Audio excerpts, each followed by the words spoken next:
bersyukur kita haturkan kehadirat Allah yang masih memberikan nikmat kepada kita, nikmat iman, Islam yang harus selalu kita jaga dengan terus nambahi ilmu agar makin cinta dengan agama ini. Bapak Ibu yang dirahmati oleh Allah Subhanahu wa taala, ini kula padosi ayat ini.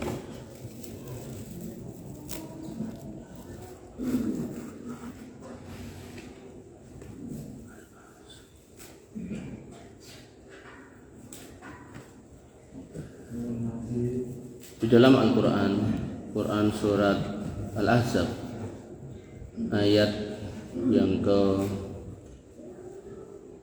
69. Jadi kita kembali ke poin yang ke-20. Minggu yang lalu kita ngomongkan poin 20 ning kitab Kentun.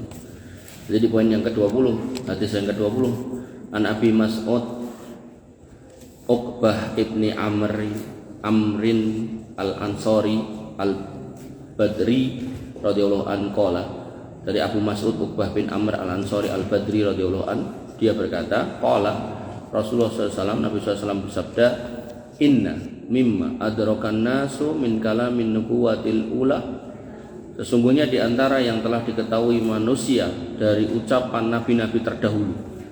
Jadi ini dari nabi-nabi dulu sampai sekarang itu, sampai nabi yang terakhir itu mengucapkan kalimat yang sama atau dikasih wahyu atau ilham oleh Allah Subhanahu wa taala kalimat yang sama, yaitu idza lam tastahi fasna ma syi'ta. Nek kamu enggak punya malu, maka lakukan sesukamu. Nek rain disin sak karepmu. Nah, maka penjelasannya Imam An-Nawawi mengatakan bahwasanya kalimat itu bukan perintah untuk sak karepe dhewe. Tapi itu adalah tahdid, ancaman. Ancaman bahwasanya nek sak karepe dhewe niku mboten sae. Ning nek emang angel dikandani wis kono sak karepmu gitu. Tapi bukan disuruh ngoten niku. Makanya orang yang cerdas itu akan ngerti niki jane dikongkon apa dipenging gitu. Nek kowe ra ngandel ditabrak motor kuwi lara, ya kono nang tengah dalan. Nah, terus nang tengah dalan tenan ya, ini berarti kan wong bodoh ngoten to. Nah, makanya beliau Imam Nawawi kemudian mengutip ayat Quran surat Fussilat ayat 40, i'malu ma syi'tum, lakukan sekehendakmu. Ini menunjukkan bukan disuruh bebas, bukan kok kowe angel men kandhanane gitu loh.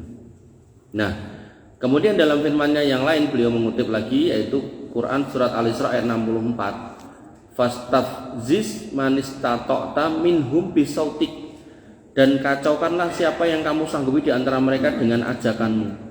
Ngajak terus gitu kan. Tapi nek wis ra gelem wis pokoke ajakan terus. Nek ra gelem meneh wis kono sak karepe gitu. Nah, maka budaya malu, nah, di sini dikatakan bahwasanya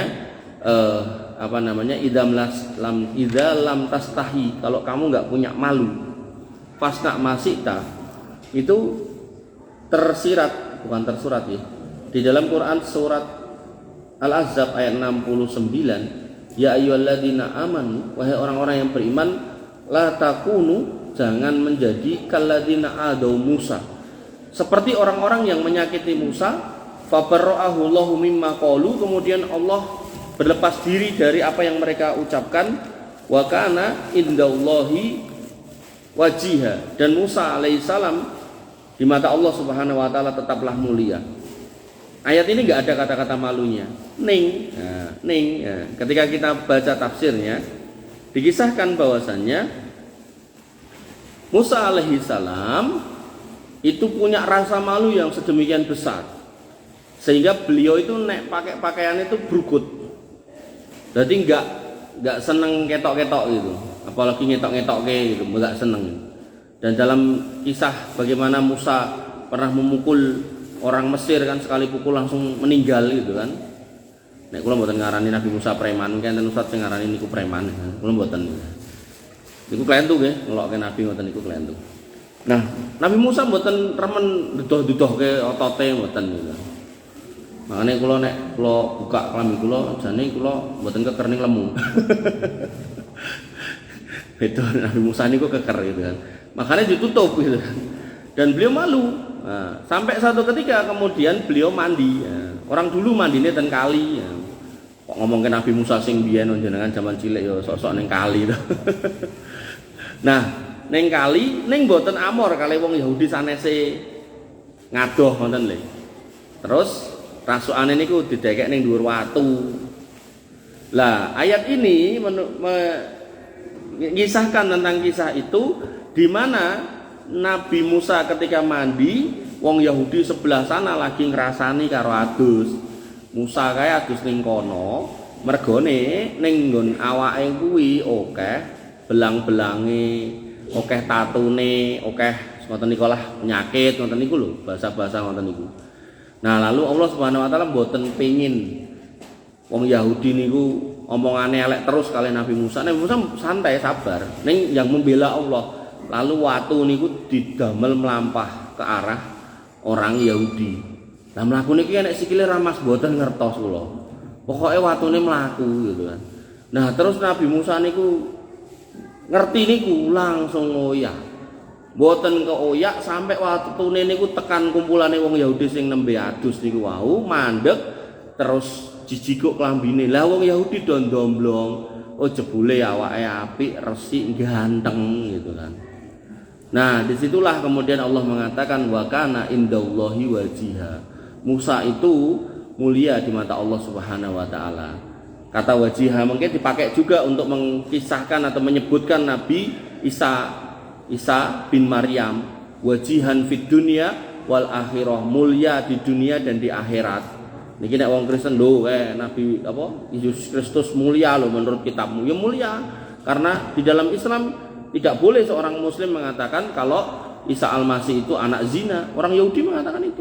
Itulah kemuliaannya. Kita angkat dari situ. Dan termasuk enggak boleh mengatakan Isa Al-Masih itu mati disalib gitu loh. Enggak boleh. Kenapa? Karena salib itu adalah cara mati yang paling buruk pada zaman itu. Ning karo gereja diplesetke, iku mati yang paling baik karena menebus dosa manusia. Piye ceritane gitu kan? Itu hukuman untuk extraordinary crime, kriminalitas yang sudah nggak ada tandingannya gitu. Ngoten nggih. Nah, maka kalau dikembalikan ke sini, Nabi Musa itu punya rasa malu dan nabi-nabi yang lain juga punya rasa malu. Makanya Nabi Muhammad SAW mengatakan al-haya'u minal iman. Malu niku bagian dari iman. Makin besar rasa malunya, insya Allah imannya makin baik. Tapi nek makin akeh rande sini dikandani ngeyel, ranggugu, maka imannya kurang baik. Dan dalam orang-orang yang berbuat tanpa malu, itu tersimpan dosa yang sangat banyak. Ngapunten, piai setri begitu sudah haid wajib nutup aurat. Nah, sakniki cah wedok-wedok kok yang mbok-mbok barang mbah-mbah barang gitu kan, metu ngomah katok ramung cendak, katoke cekak tur dhuwur ngoten nika. Maka semakin banyak sing delok, niku dosane garek ngepengke. Nek sepanjang dalan sing delok wong 5.500 ya 5.500 ping dosane. Nah, dosane segede napa lah wallah alam, saya enggak tahu juga. Makanya harusnya ketika kita berbuat dosa terang-terangan ini kita harus mikir ngoten niku lho. Pramila Nabi sallallahu mengatakan kullu ummati mu'afan illa al-mujahara. Umatku kuwi kok kabeh diampuni karo Gusti Allah, kejaba sing terang-terangan. Ya niku wau, ora katokan ning dalan niku terang-terangan niku bahaya gitu. Lah dhuwur banget katoke lho Bu. Kok enggak tekke to Mas? Lah ning ngarep kula lampu merah ngoten terus pripun? Apa ya dadak tak langgar lampune gitu kan. Luar biasa. Ya nggih pramila. Nah, makanya kemudian ini kan kitab ini disarah oleh 3 orang ulama, yaitu Imam An-Nawawi itu sendiri, malah 4. Ibnu Daqiq Al-Id, kemudian Syekh Abdurrahman As-Sa'di dan Syekh Muhammad Al-Utsaimin. Mereka semua sudah meninggal ya. Nah, kemudian Ibnu Daqiq Al-Id kemudian mengatakan bahwasanya hadis ini itu yang pertama lafaz tersebut bentuk perintah dengan makna ancaman, bukan maknanya kongengkek dikongkon mboten. Jadi perintah yang maknanya ancaman. Nah, beliau ngasih contoh. Nabi SAW bersabda, berarti hadis. Contohnya langsung hadis. Nek baca kitab ulama itu enak. Contohnya hadis, omongane ngutip hadis, ayat, enak, aman nih. Beliau mengatakan, Nabi SAW bersabda, man ba'al khamra fal yusakkikil khonazir. Sapa sing ngedol ciu. Nah, sisan wae ngedol daging babi. Niki bukan berarti kon dodol ciu karo daging babi mboten. Maksude kuwi iki barang ala kabeh, ngopo kok ya dadak mbok lakoni gitu lho. Ngoten. Ngapunten nek basa gampange, sapa sing zina ditengi sisan, apa ya terus kon zina mboten maksude. Ngoten nggih. Jadi ini memang bahasa-bahasa dalam agama gitu kan. Sehingga yang harus kita pahami jangan malah dilakoni gitu kan. Kemudian poin yang kedua beliau mengatakan yaitu maknanya kerjakan segala yang tidak membuat malu ketika pelakunya menampakkannya. Artinya orang yang beriman harusnya punya malu, sehingga karena malu ya jangan dilakukan. Dan rasa malu yang paling besar itu harusnya kepada Allah Subhanahu wa taala. Artinya kita yang sudah gede, sudah dewasa, ngapunten mungkin ya sudah sepuh, maka mulailah kita membangun rasa malu kepada Allah Subhanahu wa taala. Sehingga jangan sampai kados ten media-media niko mbah-mbah menghamili cucunya, kiai ustadz di suatu pesantren yang dianya sudah berumur kemudian mencabuli santrinya, itu berarti nggak malu lagi sama Allah Subhanahu wa taala. Lah nek cah cilik-cilik ngeten iki dikengken malu sama Allah masih susah. Paling boten mang damel wedi karo pake. Ya ngoten cek mending. Aku nek ra salat engko dijewer pakku salat. Aku nek ra salat engko mbokku nesu salat. Iku cek mending gitu kan. Tapi nek pun ngapunten kados kita udah gede, udah sepuh gitu kan. Gede tur sepuh gitu. Maka ya kita latih malu sama Allah gitu. Ya, kita latih malu sama Allah. Makanya ada seorang sahabat yang baru masuk Islam yang kemudian mengatakan kepada Nabi SAW, ya Rasul, saya punya budak mau saya perdekakan, budak wanita. Maka kata Nabi SAW, di wonge konrene tak delok isik. Delok di sini bukan mau ngarang delok wonge, tapi pengen dikonfirmasi keimanannya.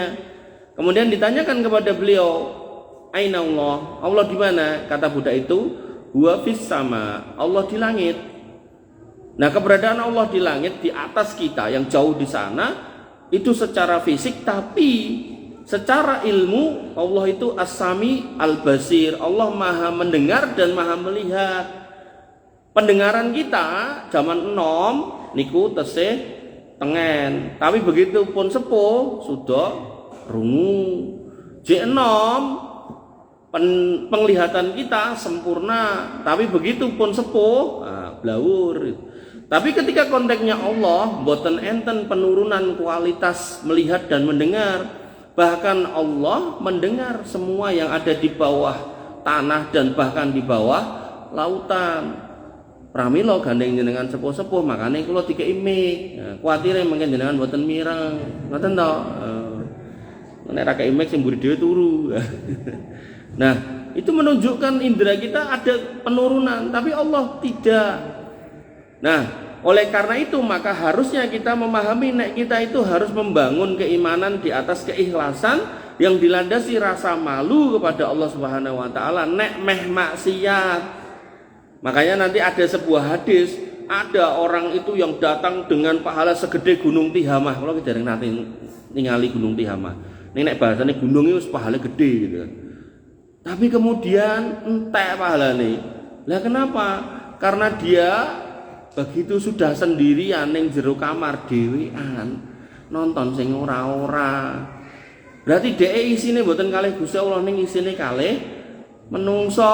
Nah, niku klentu. Tapi nek lare ngeten iki digawe wedi kalih bapake mboten napa-napa gitu kan. Digawe wedi karo mboke ora apa-apa, tapi nek pun gedhe tuwa kados awake dhewe, jenengan ding nek kula mboten gitu. Gedhe tok nek kula. Nah, maka harusnya kita mulai melatih diri malu kepada Allah. Misal napa WA-an. Makanya kula iki gandeng Cik Nom ini banyak godaan ini. HP mboten kula kunci, Pak. Diwaca bojo kula suwe-suwe wis karepmu kono. Untuk napa istilahnya? Menjaga, saling menjaga gitu. Karena ya jenenge ngoten niku. Wong jaman biyen jenengan men godaane akeh, mulai pas jaman kula tambah karo-karuan. Ya, makanya kalau nek enten ngapunten nggih jamaah setri WA terus WA-ne mulai aneh-aneh kula blokir.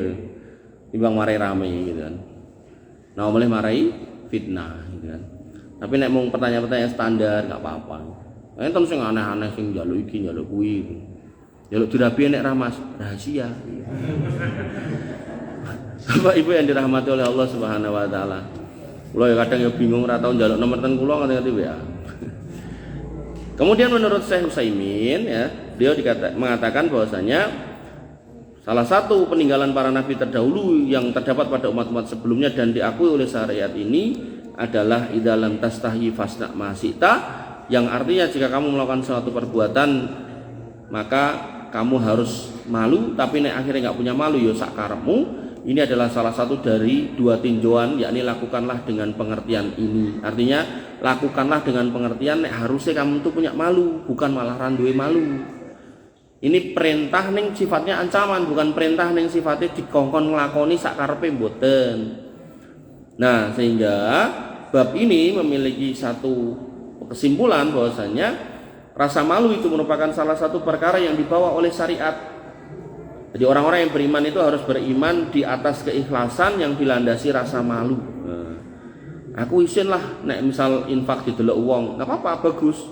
Tapi nek memang pengen ngajari putrane, diduduhke putrane nggih mboten napa gitu kan. Tapi nek diduduhke wong liya mung pengen disanjung-sanjung lah niku mboten kena.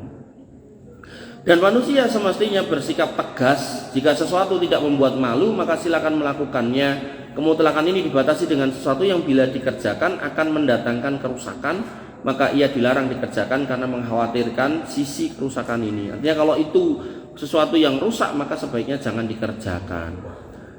Makanya Nabi Musa tadi karena punya rasa malu yang besar sampai dicaci maki seperti itu, maka Allah tunjukkan kuasanya.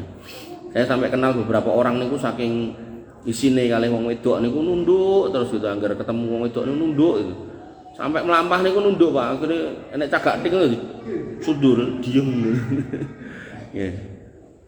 Makanya enten wong-wong niku sing pengen show off, pengen menunjukkan gitu kan. Menunjukkan nek dhek niku ganteng, ning asline ra ganteng. Pengen nunjukke dhek iki keren ning asline gak keren gitu kan. Sehingga dia kemudian apa nek jaman biyen iki ditato ning tangan, ning dodo, ditutupi klambi ra ketok to. Sakniki nato ning rai, ning mata gitu kan. Ben ketok. Dan guru saya SMA dulu mengatakan orang-orang yang kayak gitu tuh hakikatnya dia enggak pede nek dia itu ganteng. Diciptakan fi asani takwim. Gandeng enggak pede maka dadak nganggo kaya ngono kuwi gitu kan. Des injing wau kula ketemu cah lanang niku tatoane niku ngen pipi niki anu, oyot ringin niku.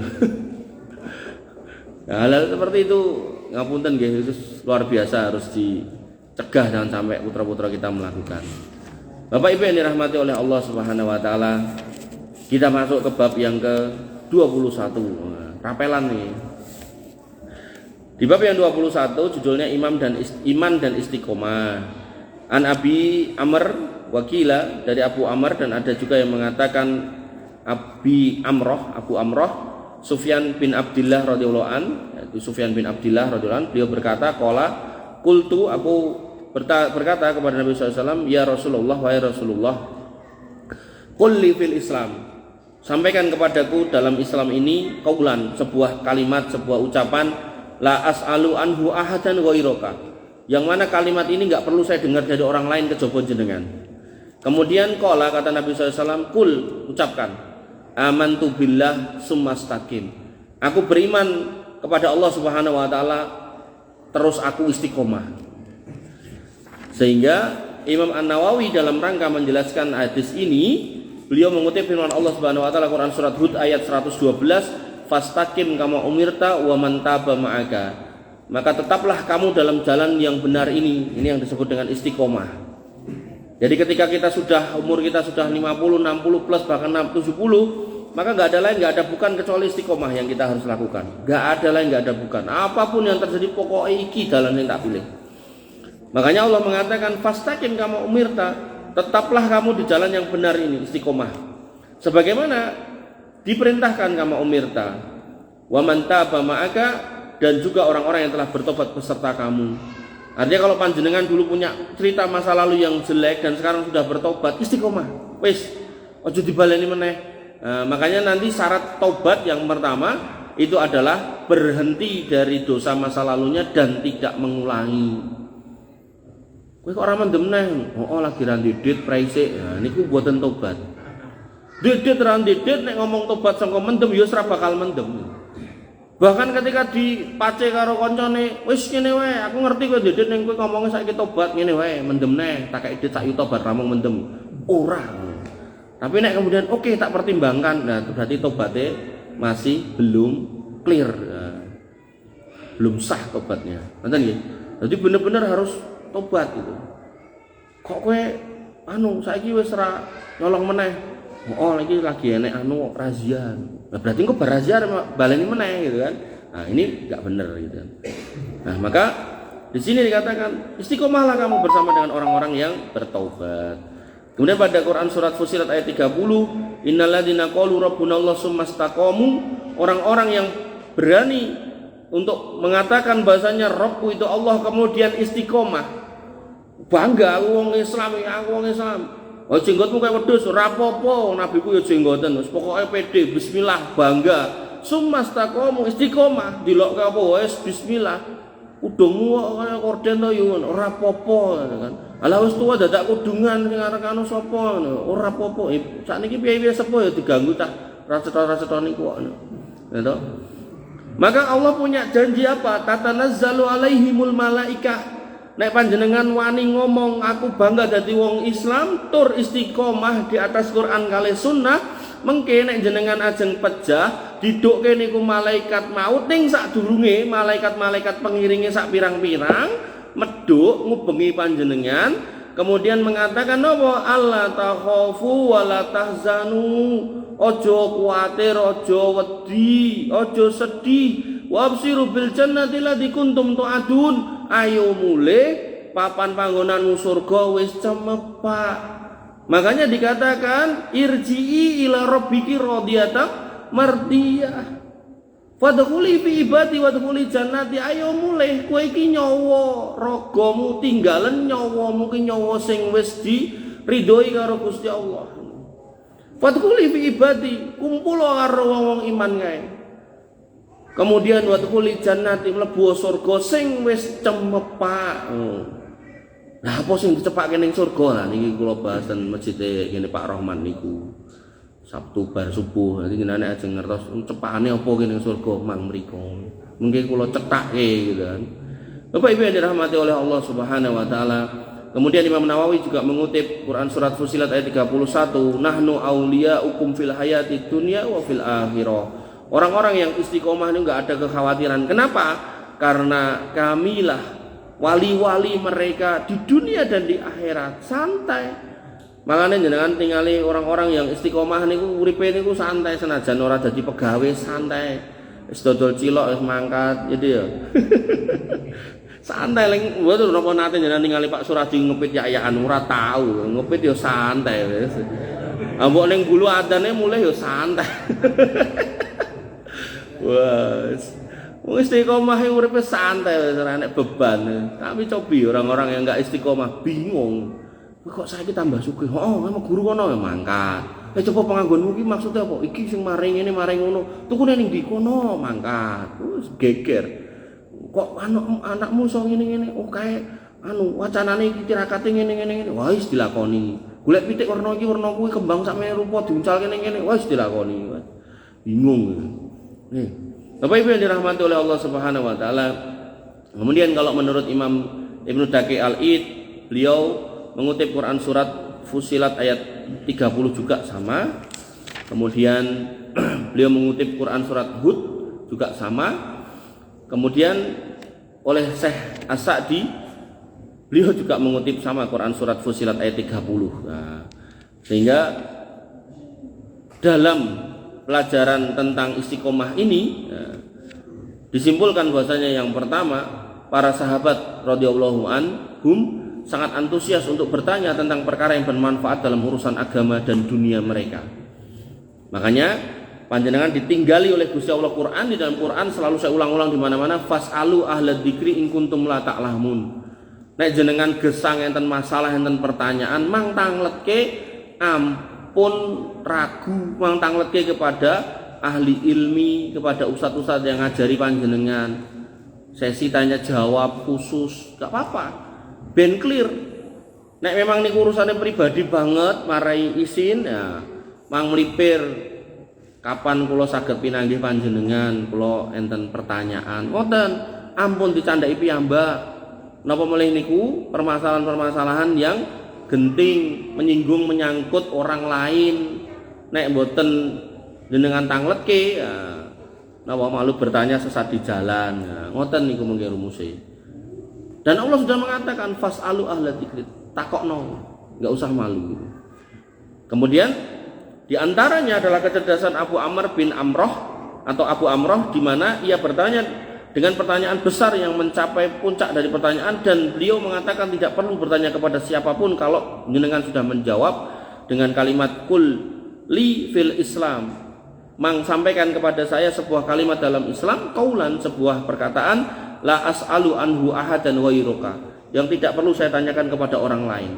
Artinya kalimat ini harus dari jenengan dan saya nggak mau dengar dari Pak Joko, dari yang lain, nggak, dari jenengan aja ya Rasul.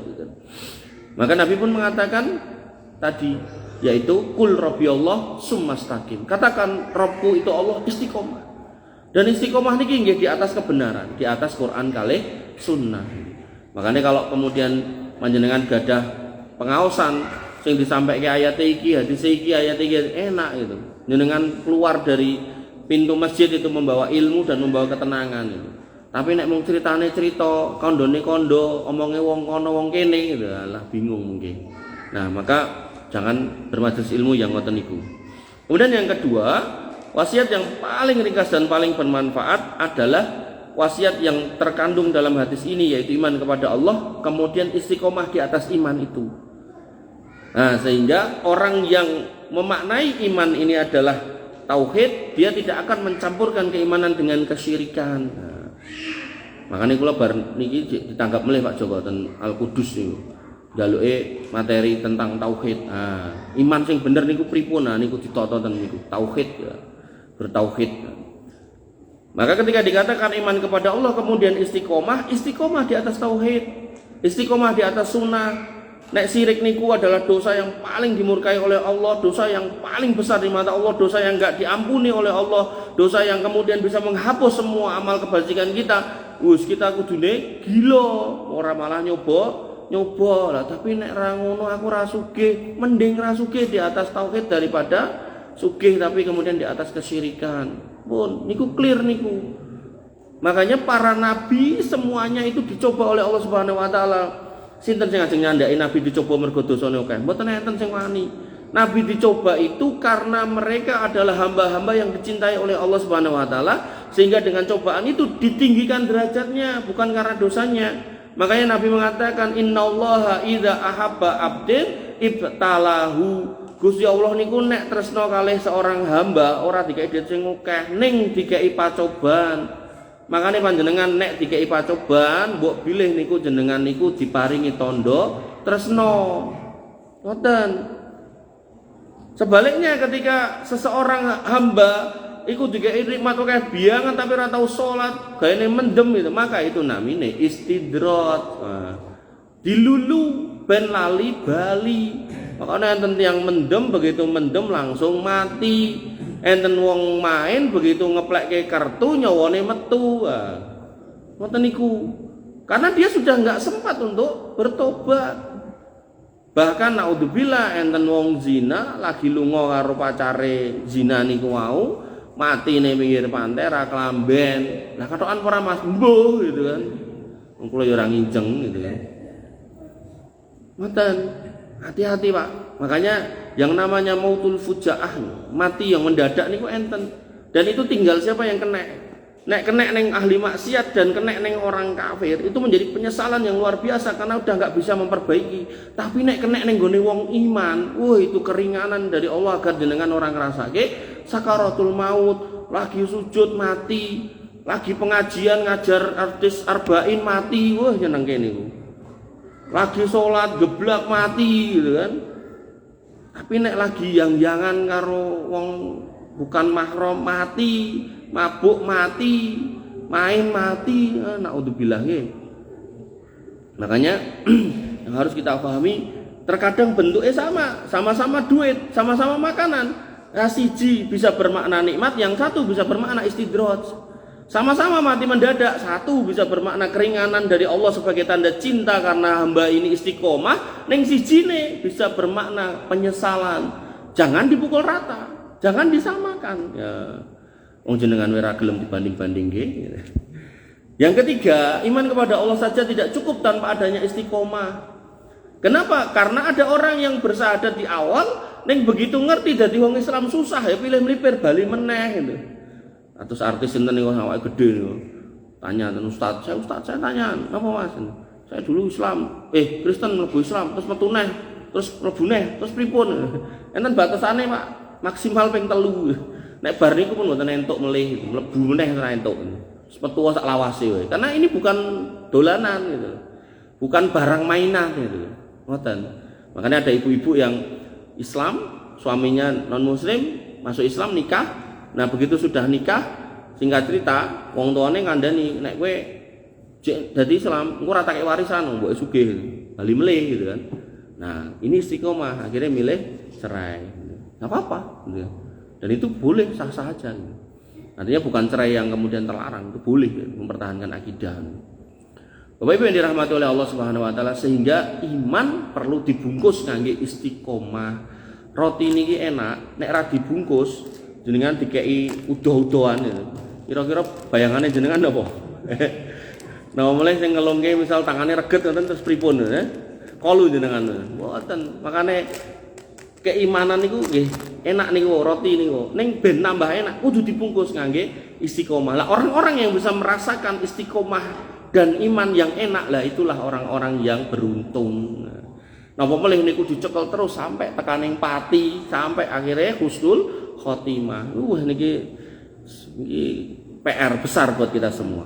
Bapak Ibu yang dirahmati oleh Allah Subhanahu wa taala, agama Islam dibangun di atas dua perkara ini, yaitu iman yang tempatnya di hati dan istiqomah yang tempatnya di anggota badan. Wong iman, istiqomah jelas, kok ora tau salat. Ya kuwi kose, kleru. Nek ngaku iman ya delokke salat gitu kan. Lha apa kudu tak dudohke kowe? Lah nek salat jamaah ya kudu ketok to. Mosok salat jamaah jenengan milih golek ruangan salat dhewe terus piye? Misalnya ngeten iki salat dhewean ning dhuwur ngoten terus piye gitu. Mboten lah. Makanya Nabi mengatakan, "Idza ra'aitar rajul," kalau kamu lihat laki-laki yang kemudian yamsi ilal masjid, jalan ke masjid untuk salat, fasdad bi annahu muslim, persaksikan dhek wong Islam. Ora usah dicandaki iki wong salate riya napa mboten, wis iku urusane dhek kalih Gusti Allah. Pokoke iki wong iman, kancaku dulurku. Ah ngoten. Nggih. Jadi iman tempatnya di hati, istiqomah tempatnya di anggota badan. Meskipun hati memiliki bagian darinya, tapi pada dasarnya istiqomah itu pada anggota tubuh. Wallahu a'lam. Bapak Ibu yang dirahmati oleh Allah Subhanahu wa taala, niki sampun rapelan mbok bilih cekap semanten ingkang saged kula aturaken kirang langkungipun nyuwun pangapunten kedahalian gon akhiru kalam subhanakallahumma bihamdika asyhadu an la ilaha illa anta astaghfiruka wa atubu ilaik. Assalamualaikum warahmatullahi wabarakatuh.